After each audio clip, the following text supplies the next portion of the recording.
tume ilimtangaza mgombea aliyeshinda uchaguzi wa kiti cha rais kwa kupata idadi ya kura 1,913,866 sawa na 97.66% ya kura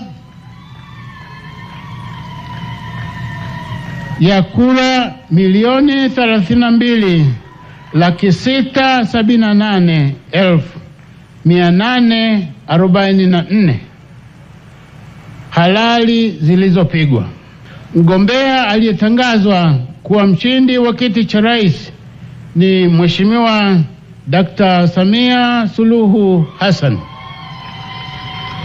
na Mheshimiwa Dr. Emmanuel John Nchimbi kuwa makamu wa rais wa Jamhuri ya Muungano wa Tanzania. Naomba sasa nikukabidhi hati ya kuchaguliwa kuwa rais wa Jamhuri ya Muungano wa Tanzania.